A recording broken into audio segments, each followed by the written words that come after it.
Emotional Algebra is a podcast that helps listeners to understand the subtle calculations people make every day in their relationships with others and explores the known and unknown variables that affect interactions in our everyday lives. It's a podcast to help us all become better people through understanding the different variables that drive our behaviors. I'm your co-host, Andrew Tavani. And I'm Dr. E. Dr. E, good to see you today. We are sort of continuing a discussion that we began a couple episodes ago, and this is one that is related to the election, the post-election aftermath and family relationships and how that has the affected holidays. Things. And the holidays. So you too, right? That's right. How can I forget? You are dressed for the holidays. I am. lots of festive things there. I see Santa. I see is that Rudolph? I think, and it looks like they're riding a motorcycle. One of them. Yeah. Yep. He might be somewhere in there, but it's a fun shirt. I thought he was over his shoulder. I see him right. That's just a regular. That's just a doesn't have the red nose. Donner? No Maybe red that's nose Donner. on that one. Yeah. Okay. Yeah. Could be. So you're dressed for the holidays. We are talking about family relationships at the holidays in the aftermath of the election, which we know was divisive for a lot of people, and it's affected, people's interpersonal relationships. And we talked about how people can have their holiday parties with family who they may be in extreme disagreement with, and how they can avoid conflicts or damaging conflicts at least. And we've also talked about people who are just not going to have those gatherings this year. And in that episode, we brought up a column that we both saw online that caught our attention. I think it got a lot of attention widely by a writer known as Andrea Tate, who wrote pretty eloquently about it all. And it was interesting. And she basically had wrote about not holding Thanksgiving gatherings and Christmas gatherings with her husband's family over just how people voted in it. So we're going to bring her on today, and she's going to talk to us about it because we thought it would help a lot of people who are out in a similar situation that she may be in. And absolutely, she spoke or actually wrote so eloquently about it. We thought it'd be great to speak with her. So let's bring her in. I think a lot of people are looking at this point as the election is now passed. We're about a month past it. That they probably feel like, well, a lot of people have moved on, and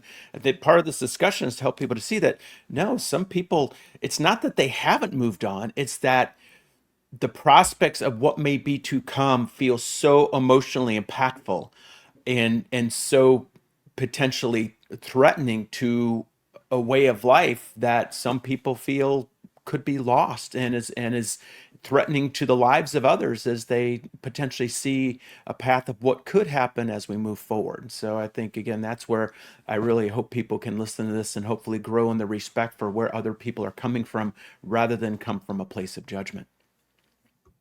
That's right.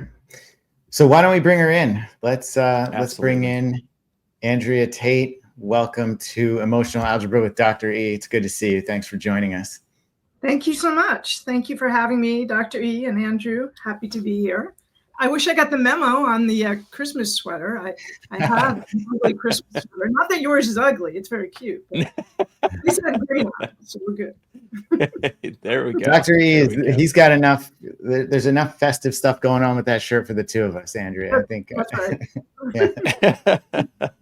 Well, we just did our episode on rivalries, and I had my Ohio State jersey on for that, and then I was holding up my championship, my 7 or 8 national championship hat with my buddy who I interviewed for that who was a professional athlete. So I was giving him a hard time because his school doesn't have any of those. So. Well, as long as you're not a Dodgers fan, it's okay. Yeah. No, Andrew, I'm not. Are you a Yankees fan? Are you a Yankees fan? I'm a hardcore Yankees fan, yes. Wow, that had to be a tough result in the World Series then. Yeah, because you are in California too. Exactly. You live in the LA area, so yes, yeah. I do. Yeah. So it has not been a good year for you, has it? No, it really has. It's been bad. Especially like October, November. Yeah. Yeah.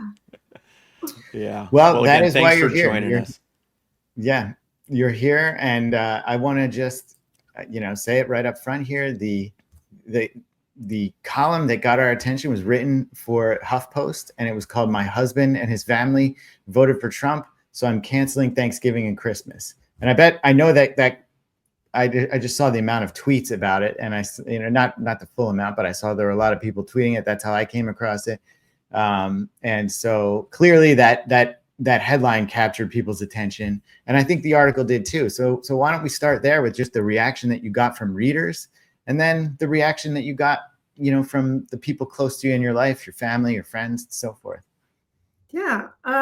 Well, first of all, writers usually don't get to pick their titles, right? So that was a pretty sensational title, and that doesn't totally represent everything that's in the article. So there was that. So I knew as soon as they told me what the headline was, I thought, oh boy, this is going to be trouble.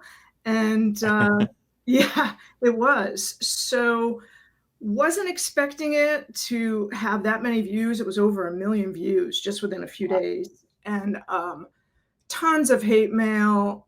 There were people that found me at work, sent me hate mail through work. Yeah, I got some stuff in the mail actually. So Wow. it was, it was a little unnerving for those first few days. And then I'm sitting at home, and I get a text from my sister who's in New York, and she watches Fox News. I don't, but she sent me a text saying, "Hey, you're on Fox News right now." I said, "What?" So Sean Hannity was talking about the essay, had my name up there. A few days later, another relative from New York tells me Maher had me up on his show talking about the essay. So it was, it was a place that I had never been before. So you could say it went viral. I mean, 1 million views. Oh yeah, totally viral. And then not to mention all the other amplification that was happening on cable news and so forth. Mm-hmm. Yeah. I went across platforms. It was on Apple News, Yahoo News, BuzzFeed, a big, huge discussion on Reddit political. So it went everywhere. So you struck a chord for sure. And just to back up for 1 second, so you didn't write the headline, then, is what you're saying. That was the HuffPost editors wrote that. Is that what happened? Yeah. Good to know. So what was that like emotionally for you to go through the aftermath? Right? Getting all that. I would say, probably the hardest part was hearing it was on Fox News, right? That was big. That put me into a bit of a panic because I knew who was going to see that, right? HuffPost is, certain people read HuffPost, right? Maybe not the other side. So I felt a little protected in that. But bringing it up on Fox News with Sean Hannity, that was, I was like, well, a lot of people are going to see this. So I'm going to get a lot of, probably, I'm going to hear a lot from people. So, and I did. So that wasn't easy. Did you feel like you had the support of your husband and immediate family around all the publicity and what you were going through? In the beginning, my husband and I, we were laughing at some of the crazy comments that came in. Women were saying her husband has to leave, and he has to be with me. I'd be a much better wife. Things, crazy things like that. Yes. I mean, the comments, I wish I wrote down a few of them for you, but there were some pretty funny things. So I think we were in a good place. We were just laughing at it.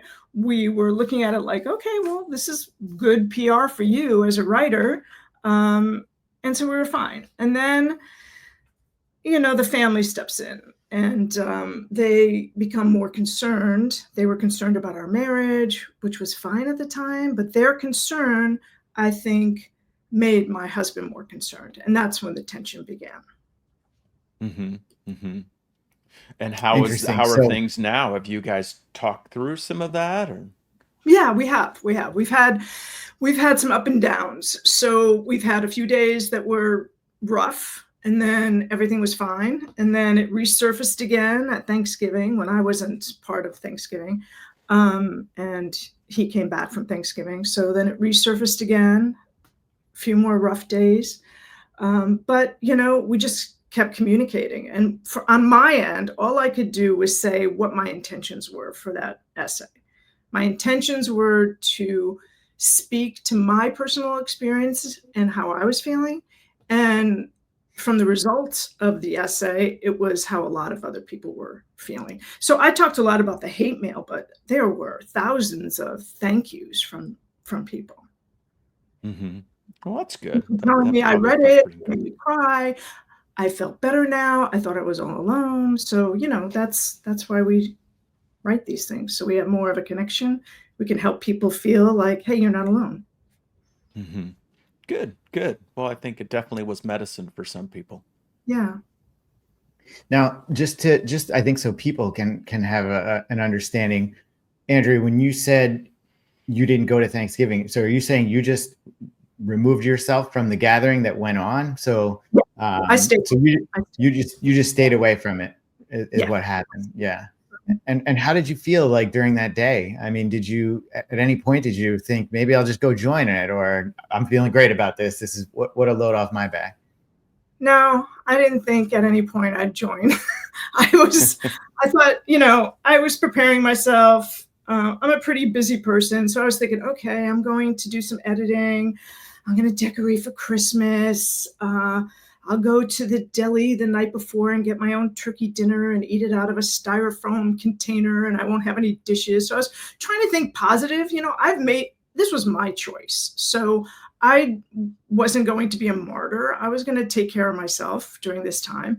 And I would say probably like late afternoon when I knew everyone was eating and I got a phone call from my family in New York all saying happy Thanksgiving to me, I started to feel bad. Like, this does stink. I am alone. But again, it was my choice, right? Do you still have plans moving forward on Christmas to stick to your guns on not joining them? Well, it starts to build on itself, right? So now it's a little uncomfortable. Even if I did change my mind, there's an uncomfortable feeling. And then there's also, I want to stand by how I feel.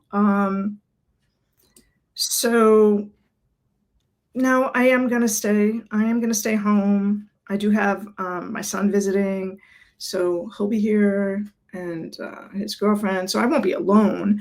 And yeah, my husband will be home for most of the day, so it'll be fine. It's tough. I guess, I was thinking about my place in his family, and I am the only liberal in his family. And, I've had years of having to bite my tongue, and just be quiet about things. So I don't want to go into someone's house and disrespect them. So I walk away at times. I don't get into things. But after this election, I just said, no, I just can't do that. I just can't do that this time. I need some space. I don't want to put myself through that.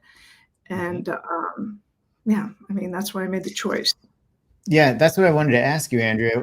Reading your column, part of me took it as maybe you're just taking a break this year. And I'm wondering about what you think about future holidays with his family. And we're learning a little bit more from you here. But I thought toward the end, it seemed like there was a hopeful, like a hopeful outlook to some degree that, you'd be there. I think you had, I'm just reading right here. There's simply too much history and love between us to let the election tear us apart. So, what do you think looking ahead, even beyond this holiday or this Christmas, to future holidays or next year, Thanksgiving and Christmas? Do you think, is this just like, I just need a break this year, or is this going to be a more extended break, do you think? That was my intention. I don't know how they feel now, now kind of, they have a say in it too, right? So, yeah, my intention was just, I need a break right now. I need some space. I can't go into that and see them do their celebration dance. And I just did not want to go through that this year. So, Yeah, I wasn't intending it to, because who wants to hold on to that? That's pretty stressful and toxic, right? So would they make, do you think they would have made comments to you or openly about the election and those things, or would they have maybe I respected mean, where you were coming from? it's not aggressive. It's all of that, yeah, isn't this great now? We don't have to worry about this, and this is going to all change, and all, we don't have to, yeah, like I said, deal with this anymore. It's all all these little comments that build. And yeah, it's not like I'm being put on a tribunal when I'm there, right? Right. Yeah. Do you feel like there's a time when you might want to try to build some bridges back after this with them and have some just frank discussions about, we all have our different views. How can we come together rather than have them divide us? Yeah, I mean, I had a couple of phone calls for those who are willing to talk to me. And in my phone call, I said, listen, I I love you guys. I don't want this to be something, I don't want this to divide us. This was really, again, about my needing some space. And then within those conversations, I would start getting the sound bites that they wanted to get across about their candidate, about their president, right? Or their what they voted for.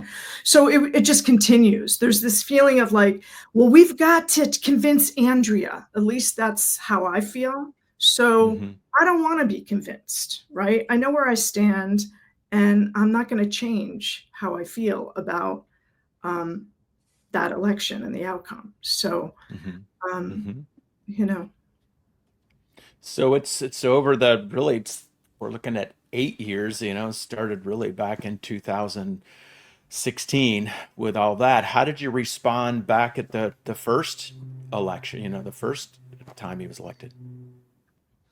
yeah, that was hard too. Yeah, absolutely. It was the first time a female candidate was running for president. So, I mean, we haven't talked about that either. There's a lot of there's a lot of feelings around this election, and I would say one of the big ones is that it's two women that didn't win, and so for someone who stands for women's rights, that's rough. That's rough for us. Yeah, I can see the emotion in your face and your expression and your tone. It does feel pretty devastating when, again, we see this having happened twice. And I think one of the things that was most interesting to me is the number of women that I observed out there that weren't supportive of a woman who was perfectly qualified in many ways. If you look at absolute qualifications, more qualified in ways. Exactly. And that's how I felt. And that is, that even made it worse, right? That we're not even coming together as women, right? And so, like I said, there's lots of different variables, lots of different things of what really brought this about. So we're talking about a great candidate that didn't win. We're talking about someone who, already lost and then again wins. We're talking about women's rights. We're talking about big stuff that is going to change with our immigrants. I mean, it's a lot of stuff to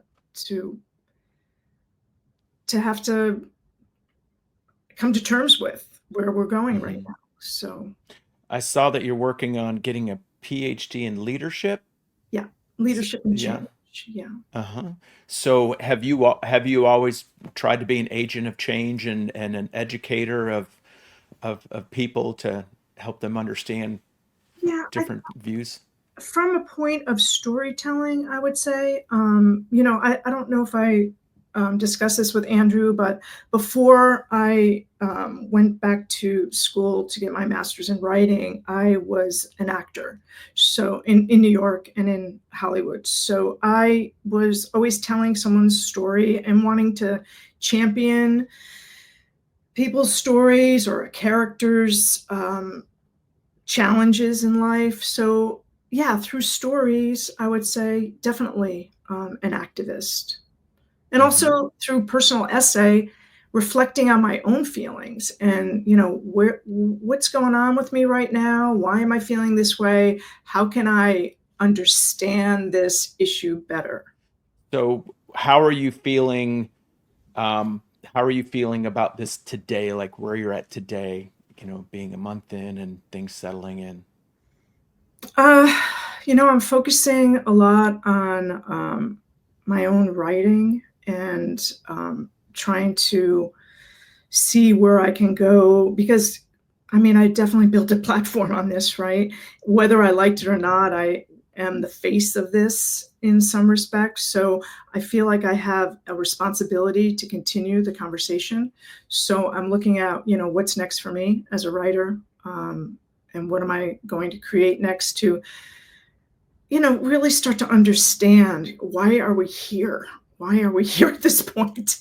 And not to Mhm. cause more division, but is there a way to get through to each other of, hey, these things are really important and they're being really misconstrued by media and power. So I think we Mhm. really all want the same thing. We really do. But we're talking about two minds. One thought that this person could do it better, the other thought that person can do it better. But I really do think the bottom line is we all want the same thing. So how do we get to that point of understanding, hey, we all want this.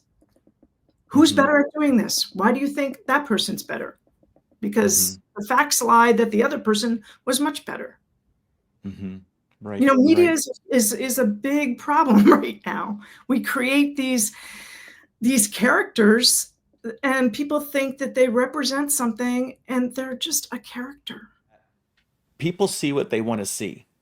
And these days, especially with siloing, how much siloing there's, is people don't like to feel that discomfort. I talk about their four dichotomies in what I call a hierarchical world, hierarchical society, and they're good and bad, right and wrong, strong and weak, and win and lose. And people don't want to be seen as bad and or wrong and or weak because they lose. The other side of that is I also equate that to even political parties, in that I see Republicans wanting to be more strong and right to get to the win, whereas I see Democrats being more wanting to see more good and right to get to the win. So when it comes to what they're going to see, Republicans are going to like a candidate that's going to be strong and get their back and be powerful, and they don't. What I felt like I saw for what got Trump elected was more that it didn't matter the goodness or the underlying values, it's what's going to get them there. And Mhm. then if I win, then I get to define the right and the good of the culture, and that's really why we fight wars, that I say. So Mhm. how do we bring two groups of people together into one when their fundamental core is one about being strong and one about being good? And we're getting further and further apart because the media and where we align ourselves is swinging us more in those separate directions rather than aligning us together. Yeah. Yeah. Yeah, I totally agree with everything what you just said. And that's the big challenge, right? And that's why for me, I can't have a conversation with my husband's family. I feel like it doesn't go anywhere. It really doesn't. I feel like they'll always have a sound bite that is something that, you know, they get from that's a partial fact. There was something that I even saw in our last conversation where there was a therapist that was on. I first saw them. Someone sent it to me because they knew I wrote this essay, and I don't usually watch it, but they sent a clip of a therapist on The View who was saying that it's healthy to create boundaries if you're going through stress right now with the election, and that's good. Take care of yourself, right? Well, Mhm. my family member who saw it on a different news station said what that therapist said was, you need to stay away from your family. that's a whole different way of saying it. Right. Right? Yeah. I feel like they're just taking bits of news and using that to prove a point, and I don't know what we do about that. It's Yeah. Dr. E, what do you think about that, setting up boundaries? I know we touched on it a little bit in the previous episode that I mentioned, but do you think if somebody is, I think if I remember correctly, you were sort of going in that direction, that it is good to set up these boundaries if you're under a lot of stress from the outcome. Yeah, I mean, I think it's important that we have time to work through our own stuff. Now, if somebody's trying to set boundaries to say, this is my boundary, don't cross it, and I'm done with you.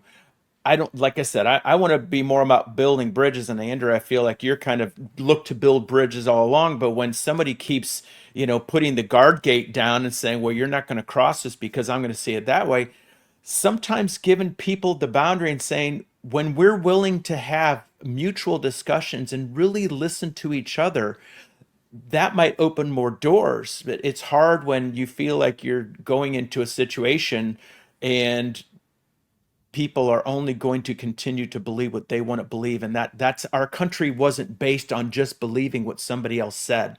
Our country, to me, was based on us all coming together and hearing each other out in a true discussion. Even when they didn't like what they heard, they still could, I think, come to points of reason.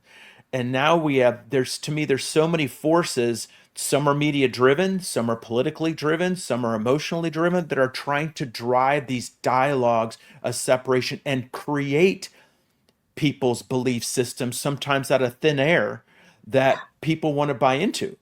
Yes. I'm listening to Alexei Navalny's autobiography right now, really well written, and I mean, talk about a courageous person. But just hearing some of the parallels between what's happened in Russia and some of the talk about some of the things that some people have said almost want to drive what could happen here. And I think where people see a slippery slope, it's not a voting. For me, it's not about voting for one side or another. We don't, when we did our first episode in politics, we didn't talk about who to vote for. It was talking about the issues behind why we vote the way we do, which is, this discussion today. So in that, we're looking at all of these variables and issues, as we talk about emotional algebra that drive our behaviors, thoughts, attitudes, and beliefs. And I don't think a lot of people are really doing that own internal algebra. I think they're looking at the sum, the other side of the equals, and they're going, well, this is going to equal this, and therefore, if I want this and I want to get to here, then I have to do this and all these other variables. I don't want to deal with them. And that to me is a big problem in our country today. It's all the lens that we're looking at things from, and I don't disagree with where you're coming from as well. I think that, again, I'm always very careful as how we look at interpreting other people's behavior, because they may feel they're doing the best voting for this person, not just for them, but for you and for all of the Americans, because of what we're going to do to make this country great again. So that's where it is all about viewpoint, I think. Yeah. I think it's in learning more about really what is the media doing. It really is controlling you. And if you don't realize that or accept that, you're already in trouble, right? You are. So Yeah. Andrea, I wanted to ask you, we talk a lot on this podcast about sort of the calculations that people are making, both, sort of under the surface and then above the surface. And I'm wondering, just from you, if people are out there who are watching this, maybe thinking about doing something similar, let's say at Christmas, what are some of the calculations you made? And how do you feel about the outcome? And just what advice would you give to those people who are sort of confronting an issue, but maybe are still on the fence about whether to go through with it or not?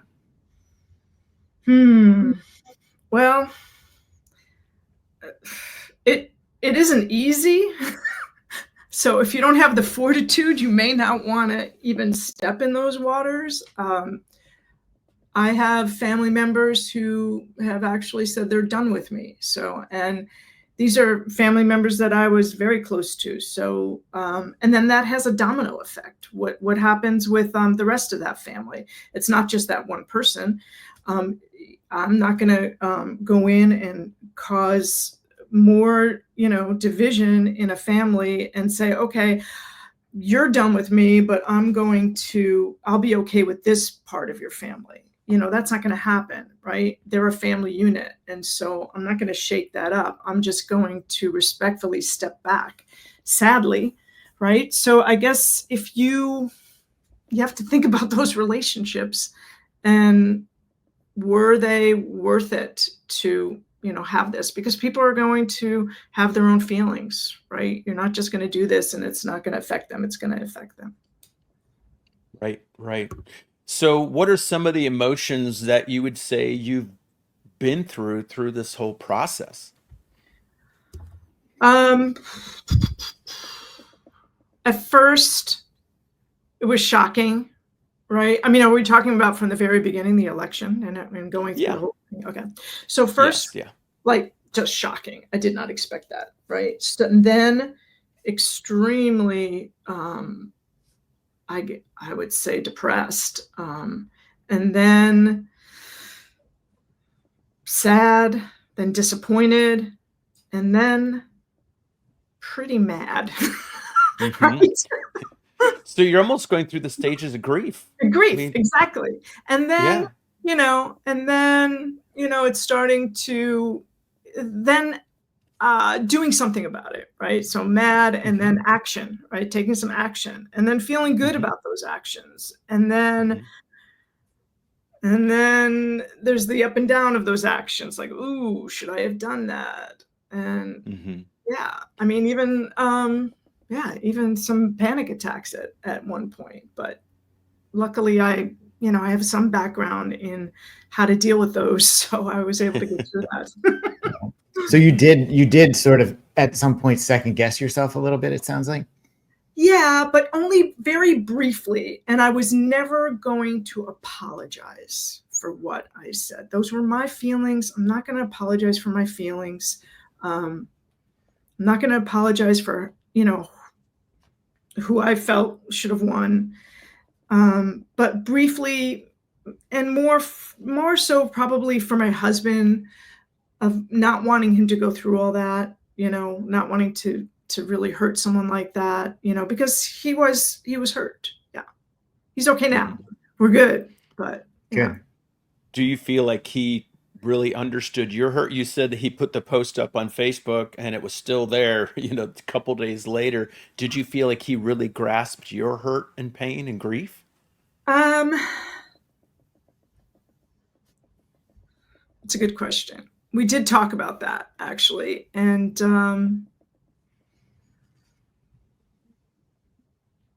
right after the election, he did very authentically, I'm not saying word,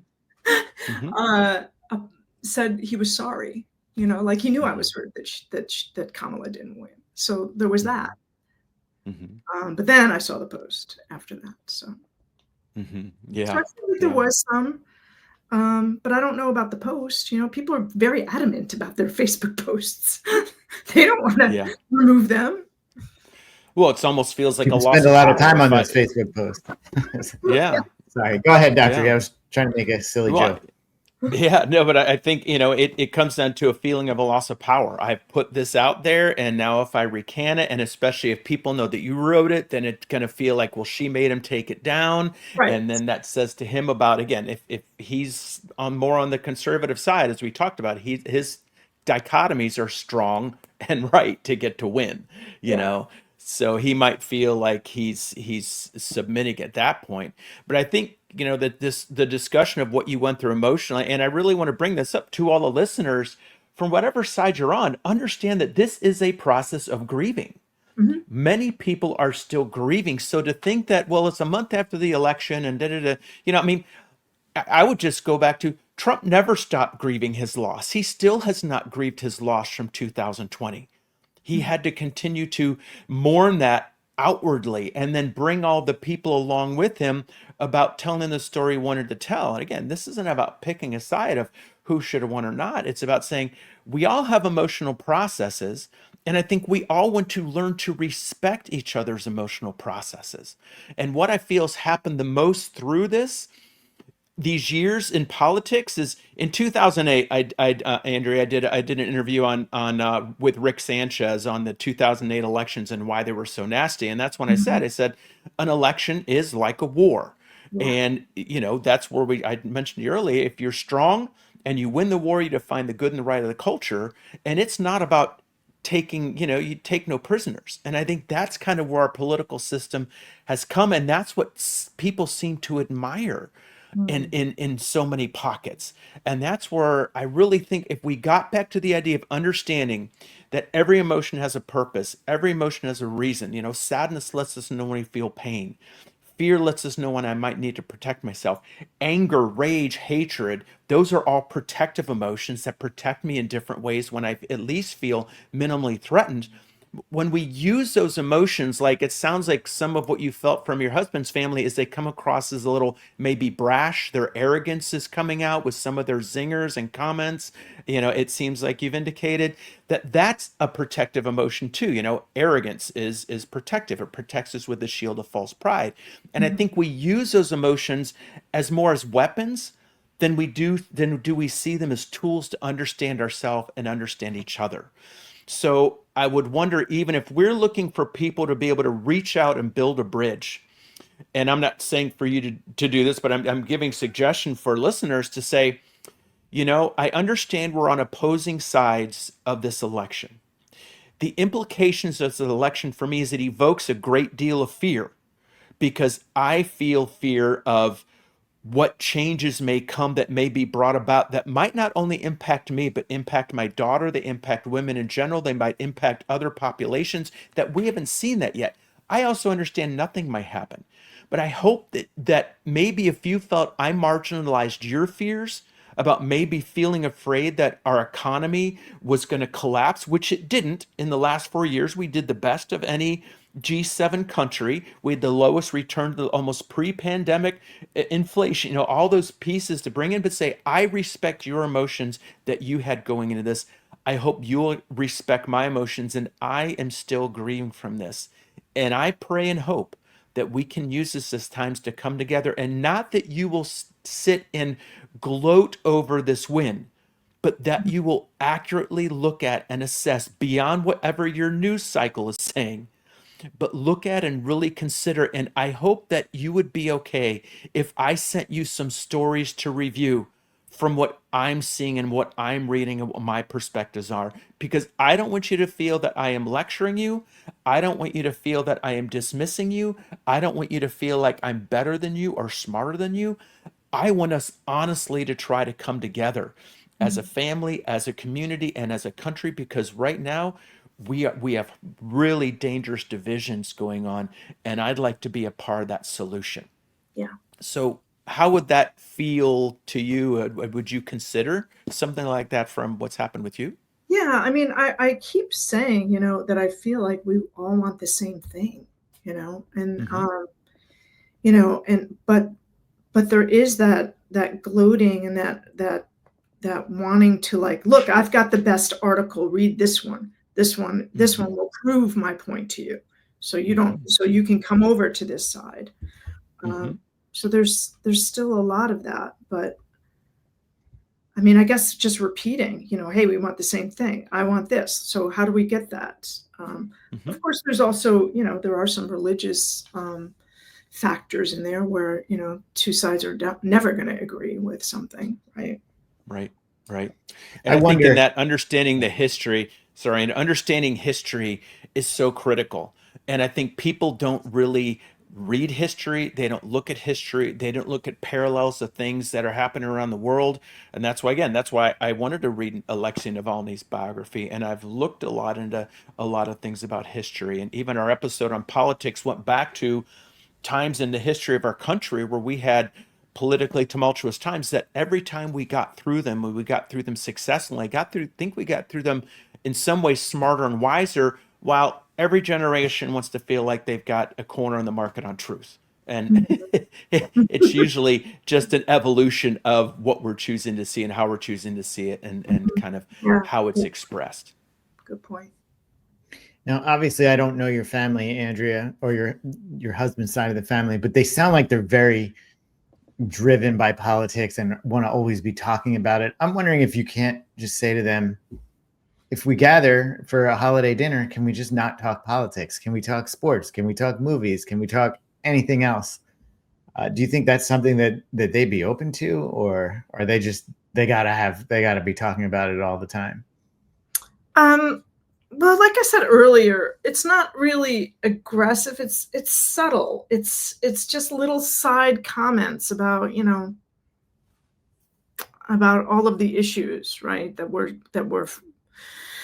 dealing with in America. And so, they kind of like just sneak in there underneath.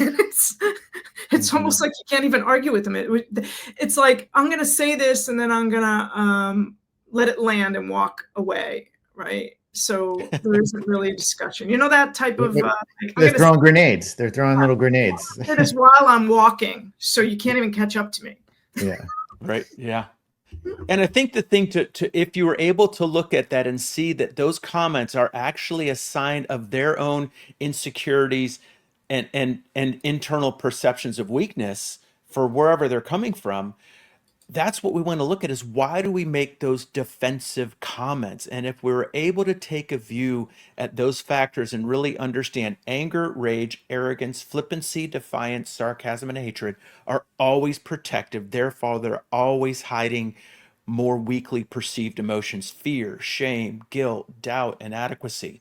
But remember, our goal is that we all understand the purpose of those emotions, what they're there to teach us, tell us, show us, do for us, or help us do for ourselves. And that's why we invited you on the show. We thought it was a great discussion. I appreciate your courage even in coming on here, because this could, who knows how many people are going to view this or where it's going to go. And you put yourself on camera. I admire your courage. I admire the courage you had to write that article and put it out there. And I know it opened up a lot of things that a lot of people that you hadn't bargained on, and a lot of drive-bys from people. As you see, you can stand in that place of integrity and knowing that you did what you felt was right. And a lot of people obviously also reached out to you and said thank you. And I want to say thank you for really having that courage of what makes our country what it is people having the courage to stand up and speak for what's right, and try to advance our society forward. Thank you. Thank you so much. Yeah, I would echo that. I think it takes a lot of courage, not only to write the column, but then to come on and talk about it. And I think a lot of people who are out there in a similar situation, maybe keeping it all inside or whatever, are going to take a lot away from you speaking about it like this. One other question: is there another column coming? Do you plan to address this in a future column, maybe in after the holidays, and sort of give an update on how this all played out for you and your family? I did write a piece for a literary magazine, Brevity, in their blog, and it's a very popular literary magazine in the nonfiction world. And it was about my experience of going viral, so that people could see, like, hey, this is what people are saying about me. This is how people are feeling. And if you're going to speak up and do something like this, be prepared. What to do. It was actually called Going Viral: What to Do Before, During, and After. So, there's a lot of writers right now who are talking about, I'm afraid I don't want to talk about this. I don't want to get slammed. And that's not good, that our journalists and writers are in fear of writing about this because of how you're going to get slammed. Yeah. No, Yeah, agreed. sounds like almost like you wrote a going viral survival guide. Is that what it is? It was. It did. It had all the steps of what to do and how to protect yourself. Some things I wish I had known a little bit earlier, but I learned. Yeah. Yeah. Well, good stuff again, and thank you. Thanks for being a part of this. And That's right. And for being you. Me. Yeah, thank you for coming on, Andrea. And for those who haven't read it, you can read the column at the Huffington Post, or I think I saw it on Yahoo as well. It really sort of went across, like you were talking about, multiple platforms. So it's definitely out there. I think we include a link to it in the show We'll notes. put a as link in well. the show description. Yeah, Yeah, absolutely. And also, if you can send us a link of that other the brevity article, if that's Sure. for people to click on, I'd love to share both of those. Yeah, absolutely. It was a really great follow-up on that, especially for writers and journalists. Yeah.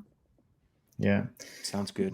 Well, thanks again for joining us, Andrea, and hope that you have happy holidays, and I hope that all this works out in the long run for you. Yeah. And good luck with everything else, with all your writing projects Absolutely. as well. Thank you. Thank you so much. Really enjoyed talking to both of you. Great. Thanks for coming. All right, Dr. E, there we have it. Interesting stuff. Like we both said, I think it took a lot of courage to come on, and hopefully people can really get an inside look at what the experience has been like for her, and hopefully help use that to take that insight to help determine their own decisions. Well, you know, I've used that Zen cone many times on our discussion, make medicine from suffering. And I really feel like this is a situation. I hope that we can do this. And for a lot of people there are a lot of people still suffering out there with the grief process. And I think that to me, was one of the powerful things that came out of this. It really hadn't clicked that people are grieving this loss, and for people to make fun of somebody else's loss does not help that grieving process. And I'd hope we take time and take stock this holiday season to see how we can respect each other. And you remember, it's in that "'Twas the Sale Before Christmas" poem that I posted. You know, it brings through some of those values to really see what's important, and we collectively are important. And I think we collectively want to learn how to support each other through these times, not gloat, not show our arrogance, not show how great we are because we won and our side won. Greatness isn't determined by, to me, who won. Greatness is often determined by how we carry ourselves through our wins and losses and what we do those to move forward. And I hope that, again, I hope that we can all do that and continue to work to come together as a country and as a community and as families. Sage advice as always, Dr. E. Thank you for that. And what a shirt. I suppose you'll get a lot of action with that shirt over the next few days. So we're 10 days out from Christmas. So absolutely. Enjoy it. I bet that makes people smile everywhere you go with it. That's my goal. Help people find their smile.